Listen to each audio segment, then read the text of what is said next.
Joël, l'homme dauphin? Ouais, l'homme dauphin, c'est moi. Bonjour. Je fais pas le bruit du dauphin encore, mais je peux m'entraîner. Donc je m'appelle Joël Badina, j'ai 35 ans et donc je suis sauveteur sur les plages anglaises depuis de nombreuses années et je pratique également le body surf. Voilà.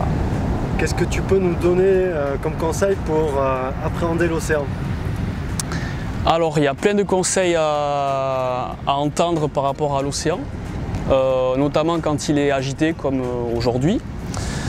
Donc premier conseil peut-être ce serait prendre le temps d'observer comment l'océan fonctionne, c'est-à-dire où peuvent se trouver les courants, où sont les zones où les vagues déferlent et à quel rythme elles déferlent. C'est-à-dire que si on arrive à la plage, qu'on est tout excité de vouloir se baigner ou surfer, quand on regarde même pas 2 minutes, on peut se tromper et ça peut être très compliqué par la suite parce qu'en fait on peut arriver lors d'une accalmie.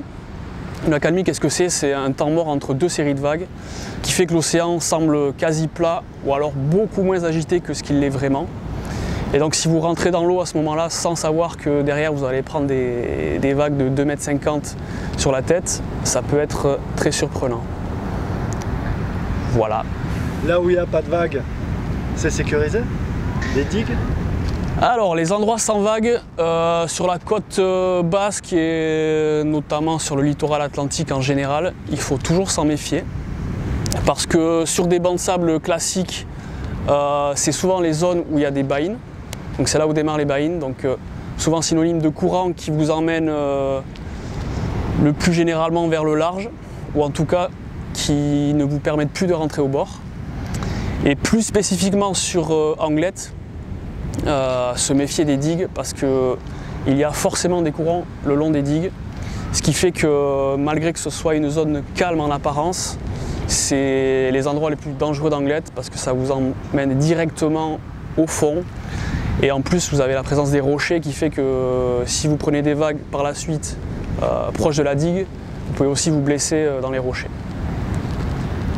Alors quand on est intermédiaire, on se sert de ça. Quand on est un peu expérimenté, on peut se servir de ces courants-là pour aller au fond et donc atteindre la zone de vague.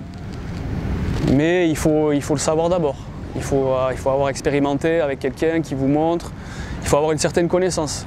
Pour la personne lambda ou le surfeur débutant, c'est peut-être pas conseillé du premier coup. Pas dans toutes les conditions en tout cas. Savoir flotter? Ouais. Ouais, savoir flotter tout d'abord parce que la technique de nage elle a son importance à partir d'un certain moment, mais déjà être à l'aise dans l'eau. Donc il faut savoir tout simplement se maintenir à la surface. Ça c'est hyper important. Ça se passe soit dans un océan très calme au début quand on veut apprendre, soit en piscine. Il y a plein d'endroits pour apprendre à flotter et ensuite apprendre à nager correctement. Et savoir garder son sang-froid, très important. Qu'est-ce qui noie les gens? Est-ce que c'est les courants?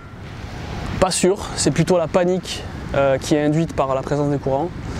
Donc voilà, si dans tous les cas vous gardez votre sang-froid, que vous vous signalez dans l'eau, vous essayez de rejoindre une zone où les vagues déferlent, ça vous sauvera bien plus que si vous commencez à paniquer et à vous agiter dans tous les sens, à vous essouffler et commencer à vous noyer. Et le body surf, c'est un bon entraînement? Le body surf, c'est un très bon entraînement. Je vais être un peu chauvin, sans doute le meilleur, parce que forcément il n'y a aucun support intermédiaire entre l'homme et l'élément, donc l'eau. Et forcément ça permet d'appréhender au maximum le comportement de l'eau, des courants, les vagues, les bouillons. Tout ça on peut le ressentir au mieux quand on est en body surf, parce qu'on est seul face à la nature. Et donc pour moi oui, c'est le meilleur entraînement possible pour être à l'aise dans l'océan. Donc c'est bien toi l'homme dauphin? Donc a priori c'est moi l'homme dauphin. Ouais. Super, merci. Tu me l'as fait dire quand même.